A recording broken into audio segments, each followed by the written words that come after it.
Russia thought it could keep bombing Ukrainian cities without consequences. Week after week, missiles and drones rained down, killing civilians and shattering homes. But this time, Ukraine answered in a way Putin didn't expect. For the first time in years, a powerful American-made missile, restricted for most of the war, tore through Russian airspace and hit one of Moscow's key military sites. This wasn't luck. This was a message. Russia keeps believing it can strike Ukraine from the air and walk away untouched. Almost every week brings news of yet another attack, usually followed by grim reports of civilian deaths. Vladimir Putin keeps using long-range weapons to terrorize cities, and he's not showing any signs of slowing down. But Ukraine is taking a different approach. Instead of targeting innocent people, it's hitting the heart of Russia's war machine, and doing it with precision. That's exactly what happened after Russia's latest assault on Kyiv. Russia struck first, and the attack was devastating. According to multiple outlets, including Al Jazeera, the November 14th strike left more than 40 civilians trapped under collapsed buildings. At least 6 people died, and more than 30 were injured.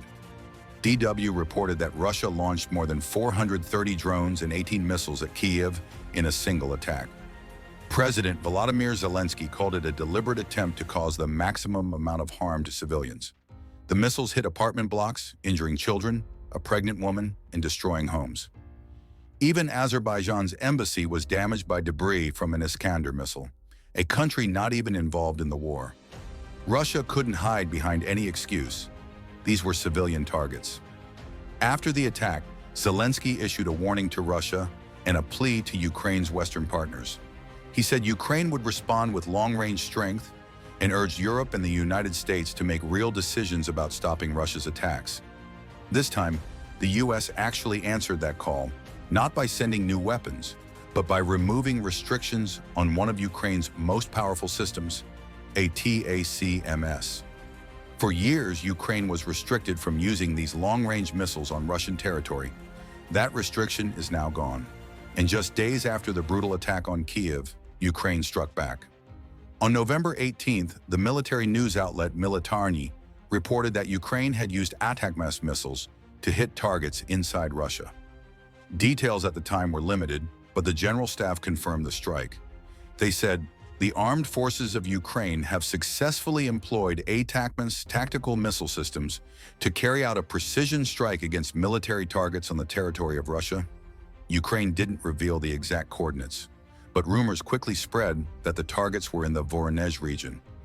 Local Russian officials denied everything, saying there was no missile attack, even as Russian military bloggers posted footage showing ATACMS in the sky. Then Russia's Ministry of Defense made an unusual move. It admitted Ukraine launched ATACMS, but claimed its S-400 and Panzer systems shot down all 4 missiles and that only falling debris caused any damage. Russia has used the falling debris excuse many times before when military bases mysteriously explode. This time, it claimed debris hit a geriatric center and an orphanage, a strange detail meant to divert attention from what really happened. But evidence started to point in a different direction. A video shared by the Stratcom Center appeared to show an ATACMS breaking apart in the sky. At first glance, it looked like Russia intercepted it, but experts quickly pointed out something important. ATACMS missiles can carry cluster munitions, warheads designed to break apart mid-air on purpose. According to the Kyiv Post, Ukraine likely used these cluster versions. Instead of one big explosion, the warhead disperses dozens of smaller explosive charges over a wide area, perfect for hitting troop concentrations or military equipment. So when the missile broke apart, it wasn't being shot down. It was doing exactly what it was built to do. The next day, more reports came in. Eyewitnesses confirmed that one of the targets hit by Ukraine was the Baltimore military airfield in Voronezh, an important base for Russian air operations. Telegram sources also reported that cluster munitions rained down on the Pogonovo training ground, where large groups of Russian troops were stationed. A cluster warhead is devastating in places like this. A single high-explosive warhead would damage one building. A cluster warhead spreads destruction across an entire base. There were also reports of ATACMS spotted over Belgorod, likely using weaker Russian air defenses there as a safe approach route toward the actual targets in Voronezh. The outcome is clear. Ukraine's ATACMS strike hit multiple high-value Russian military sites, despite Russia's claims of shooting down every missile. And that's where the story shifts. The strikes themselves matter, but what they represent might matter even more. Because on the very next day, Russia launched another massive strike on Ukraine.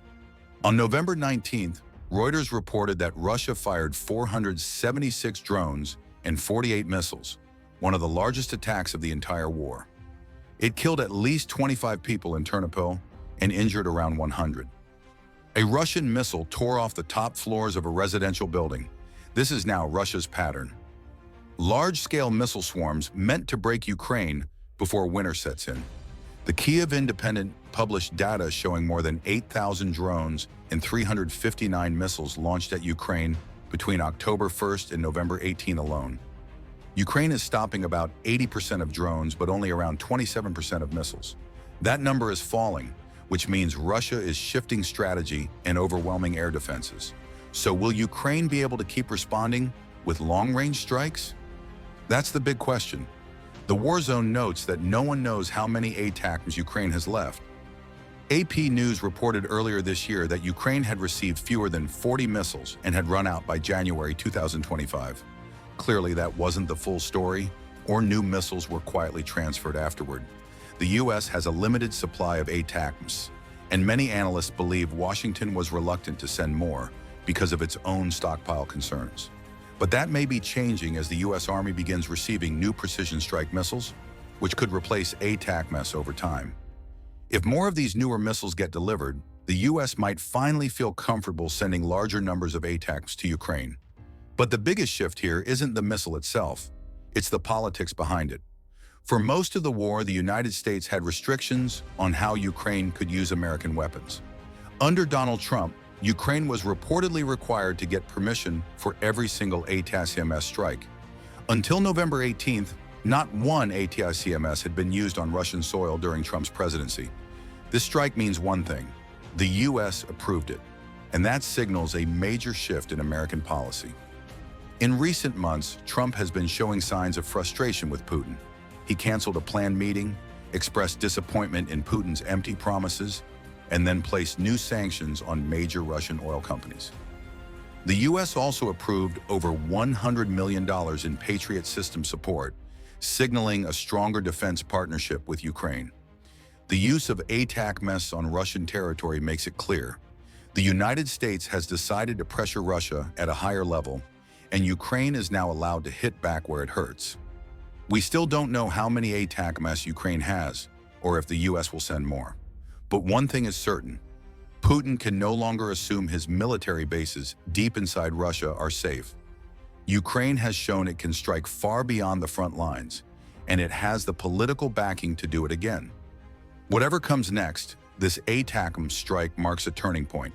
It's a message from Ukraine and from Washington that Russia's constant terror attacks won't go unanswered anymore. Thank you for tuning in. If you enjoyed the content, please hit the like button and subscribe to stay updated with our latest videos on YouTube.